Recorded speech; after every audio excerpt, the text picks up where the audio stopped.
Your Steve Jones Show podcast will start shortly. The Steve Jones Show podcast is sponsored by Brewers Outlet, your beverage supermarket on Reagan Street in Sunbury. Reginald, welcome, my friend. I appreciate you guys having me on. Boy, Reginald, there's a lot of money going around out there. A lot of money. When you watch how everything has blown up this week, what was running through your mind watching these big contracts? Well, the first thing that went through my head is we got a bunch of ADs that weren't really telling the truth the last couple of years. There's plenty of money still out there, and we've seen it in some of these contracts. Oh, huge contracts. 110 for Lincoln Riley, 95 for Brian Kelly. I got to ask you about the Brian Kelly one. Brian Kelly was recruiting in California. Okay? Then he flew back to South Bend. He was asked by Dan Patrick, who else was on the plane with you? He says, my attorney. Why did Notre Dame allow him to use their plane to come back? Yeah, that's a great question. And that tells you, I think, why there's so much vitriol aimed at Brian Kelly as opposed to some of the other guys that have moved around. It's because of things like that. It's because of, clearly, if you've got an attorney on the plane with you, you're working on something, right? You're trying to figure out what to clean up language-wise or what's in your contract that allows you to get out the way you need to get out and avoid paying money. Like, that's the issue people have with Brian Kelly is he's always kind of doing something that just doesn't quite pass the smell test. And that's why, you look at Brian Kelly and he gets the response that he got from some of his players. He gets the response that he got from a lot of his assistants. Essentially, basically, no one's going with him. And anytime you want to go to a new place, right, and try to rebuild, if you will, a program like LSU, you've got to have some familiar faces that want to be there with you to help implement what you believe in. And we all know, right, what's the first thing a new coach does, Steve? Who do they hire? They hire a strength coach. Yep. He couldn't even get his strength coach to go with him. Nope. That's an issue. That's a huge issue. All right. Now, this is a great question for somebody like you. You understand the culture of Penn State and the culture of Penn State football. Mm-hmm. You are now based in Charlotte, which means you are now down in the South. Explain to the fans here what the culture of football is in the South versus here. Well, I think the first piece to think about, particularly when you look at the SEC in general, right? You look at, let's use the main two states that we know about, right? Alabama and Mississippi, right? There's no pro team there at all. Okay, so that's all they have. That's right. That's what they live by. Now, that's similar in State College. That's similar in central Pennsylvania. But that does not sweep the entire state. You've got the Steelers and the Eagles. So you have other football, just using football as the example, you have other football that you can eyeball at times, right? You have other football that, whether Penn State wins or loses on Saturday, you celebrate that, you party, you enjoy, whatever. And then Sunday, you're trying to figure out where you're going to watch the Eagles or where you're going to watch the Steelers. Well, in Tuscaloosa, in Birmingham, in Auburn, in Huntsville, I get it, Jacksonville State's there, these other schools. But at the end of the day, you go Saturday to Saturday on the edge of what Alabama or Auburn does the previous week. That is your lifeblood. That is what the sports world is about. That's the only pro team you have. Add to that, Alabama and Auburn historically in basketball have just not been great, right? You can go back through the years and pick out a player or two that we've seen, whether it's Colin Sexton at Alabama or, Auburn's history obviously goes back to Charles Barkley. Outside of that, what are those basketball programs really been?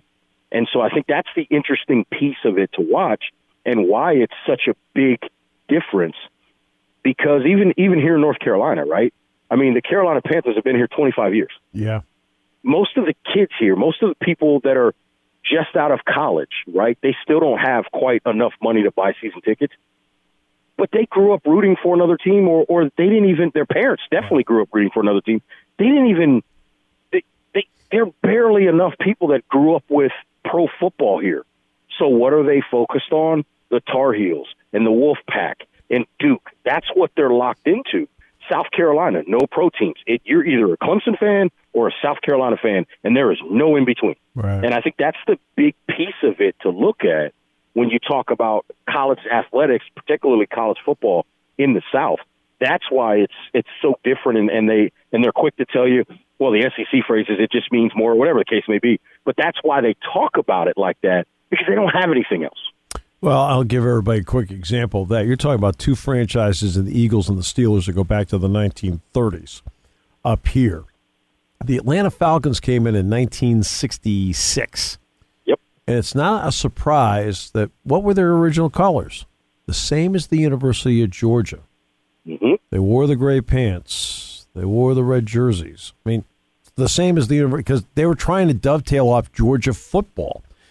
The most prominent Southern franchise in the NFL, good or bad, right, was Washington.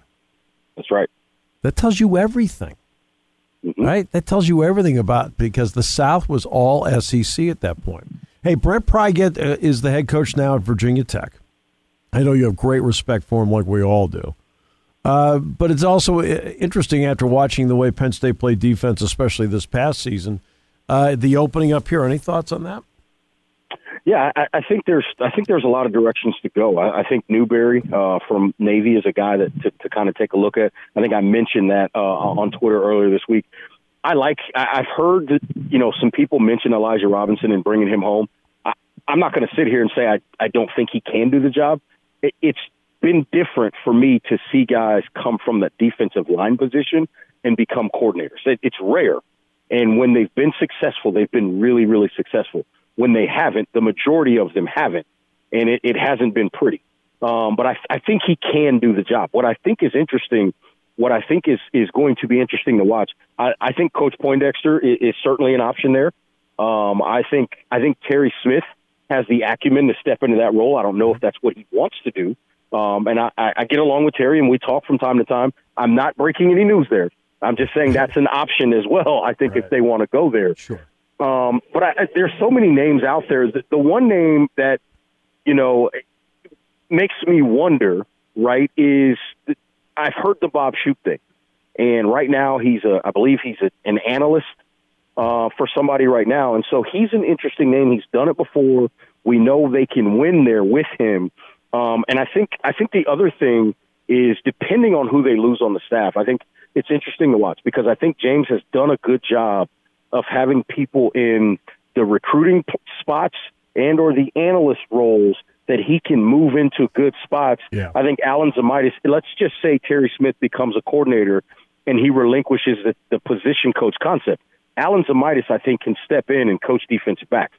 I played with Alan. He's one of the smarter football players I've ever been around. Yeah. He can do that. He's in a recruiting role right now. Again, I'm not suggesting that's going to happen, but it's an option, and that's what these analyst roles and these recruiting positions have allowed coaches to do, is kind of have backups to the backups on their coaching staff, and they can just elevate people as opposed to having to rip a Band-Aid off and go find completely new people from outside of the organization or program, if you will. Current top six we know is obviously Georgia 1, Michigan 2, Alabama 3, Cincinnati 4, Oklahoma State 5, Notre Dame 6.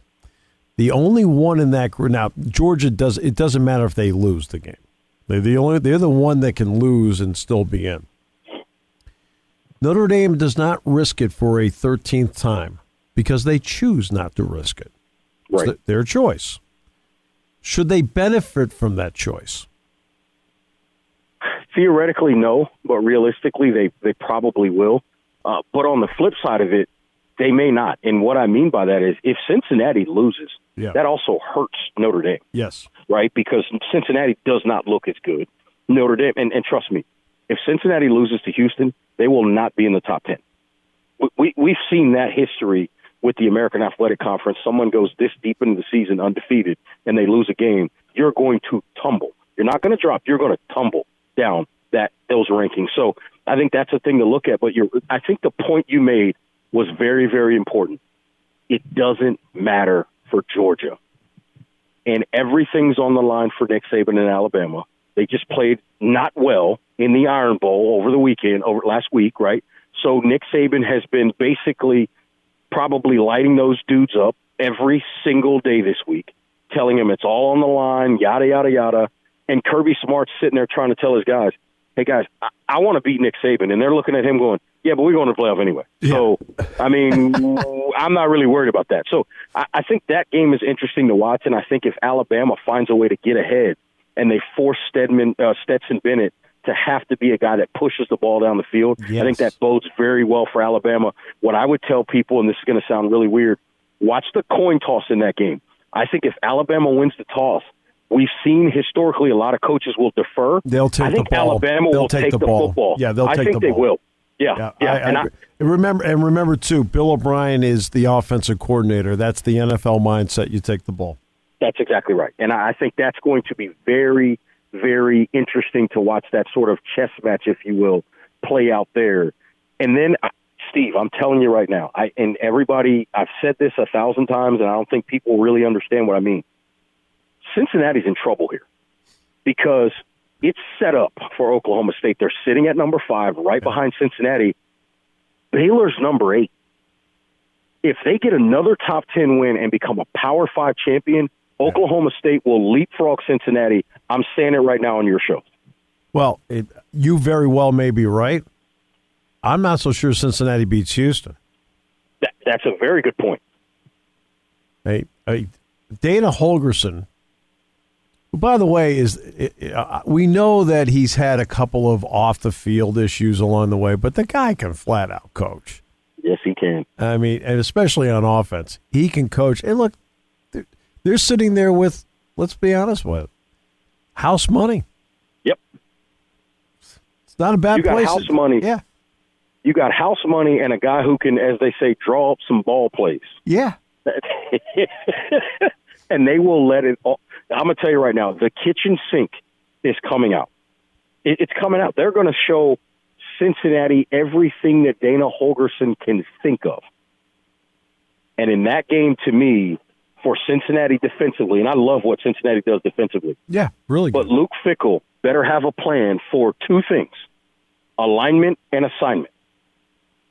Because if you don't get lined up against a guy like Dana Holgorsen or a Mike Gundy right at Oklahoma State, that's when you get in trouble against those guys. Because if you're not lined up right, which is their whole thought process, right? We're going to give you a formation that doesn't make sense, and when you don't get lined up, it's a touchdown. Yeah. Look, all I know is I listened to Dana this morning in an interview. He sounds so relaxed. Mm-hmm. That just tells me that they're in a good spot. Now, for all we know, they turn it over 4 times. But you can just kind of tell listening to him, like, yeah, we're good. Yeah, we're good. And that's him. And he knows he's got the Tillman Fertitta money floating out there, and he's. It's like you said, it's all house money. Always house money when you're on, my friend. It's great to have you with us. Always a pleasure, Steve Jones. You are the man. You know that, and I will implore you to do one thing. Yes, sir. As I say goodbye and we go into the holidays. Yes, sir. I spent 4 years in Happy Valley. Stay warm, my friend. I am doing that. In fact, I do have a trip to Richmond coming up in a couple of weeks, so I'm going to at least be at least a little further south. Excellent. And I tell you what, I'm waiting. If there's a day where that basketball program comes a little further south of the Mason-Dixon line, I'm showing up on you. Oh, it's showing up. We're going to dinner. Absolutely. We are doing dinner, my friend. Yes, we are. And it's on me. Okay? All right. Well, we'll let it happen. We'll say that now. It probably won't happen that way, but we'll say that now. No, I'm not. I'm actually pretty good about that. So, despite the jokes that Jack makes about it, I'm actually pretty good about it. So, well, you can't have shorter arms than Bill Raftery when the check. A good shot to close. We'll talk again. Hey, when the Bulls come out, we'll talk again, and we'll do have a little fun with some bowl predictions. Absolutely, sounds great. All right, thanks, my man. Take care.